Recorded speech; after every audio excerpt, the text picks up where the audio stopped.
ഇതാരാണെന്നറിയോ? ഇതാണ് ശ്രീകാന്ത് ബോല.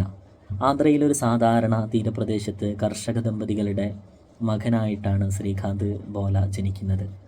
ജനിക്കുന്ന സമയത്തെ ആ കുട്ടിക്ക് കാഴ്ചയില്ലായിരുന്നു. അങ്ങനെ പലരും തൻ്റെ മാതാപിതാക്കളോട് ഈ കുഞ്ഞിനെ ഉപേക്ഷിക്കാൻ വേണ്ടി ആവശ്യപ്പെട്ടു. പക്ഷേ ആ മാതാപിതാക്കൾ ആ മകനെ ചേർത്ത് പിടിച്ച് വളർത്തി വലുതാക്കി. കഷ്ടപ്പാടുകളിൽ തൻ്റെ അച്ഛനെ സഹായിക്കാമെന്ന ലക്ഷ്യത്തോടു കൂടെ പലപ്പോഴും ഈ ശ്രീകാന്ത് ബോല അച്ഛൻ്റെ കർഷക പണിയിൽ ഏർപ്പെട്ടിരുന്നു. പിന്നീട് ഇതല്ല തൻ്റെ മേഖല എന്ന് അദ്ദേഹം മനസ്സിലാക്കുകയും പിന്നീട് വിദ്യാഭ്യാസത്തിൻ്റെ മേഖലകളിലേക്ക് കടന്നു ചെല്ലുകയൊക്കെ ഉണ്ടായി. അവിടുന്ന് പലപ്പോഴും അദ്ദേഹത്തിന് അവഗണനകൾ ഏറ്റുവാങ്ങേണ്ടി വന്നു. ഒരുപാട് ബുദ്ധിമുട്ടുകൾ അദ്ദേഹം നേരിടേണ്ടി വന്നു. അതിനോടൊക്കെ പടപൊരുതി ഇന്ന് ഏകദേശം 10 കോടിയിലധികം വിറ്റുവരവുള്ള ഒരു സ്ഥാപനത്തിൻ്റെ CEO ആയിട്ടാണ് അദ്ദേഹം വർക്ക് ചെയ്യുന്നത്. അദ്ദേഹത്തിൻ്റെ കീഴിൽ ഒരുപാട് ശാരീരിക പ്രയാസങ്ങളുള്ള ആളുകൾ കൂടെ ജോലി ചെയ്യുന്നുണ്ട് എന്നുള്ളതാണ് മറ്റൊരു പ്രത്യേകത.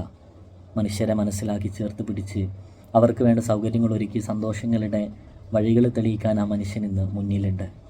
ഇത്തരത്തിലുള്ള ഒരുപാട് ആളുകളുടെ ജീവചരിത്രം നമ്മൾ വായിച്ചു നോക്കുകയാണെങ്കിൽ നമുക്ക് മനസ്സിലാക്കാൻ സാധിക്കും.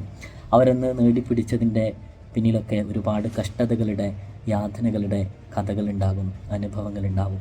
മതിരിക്കുന്ന സാഹചര്യങ്ങളിലേക്ക് എത്തിയത് ഒരുപാട് കയ്പുനീര് കുടിച്ചിട്ട് തന്നെയായിരിക്കും.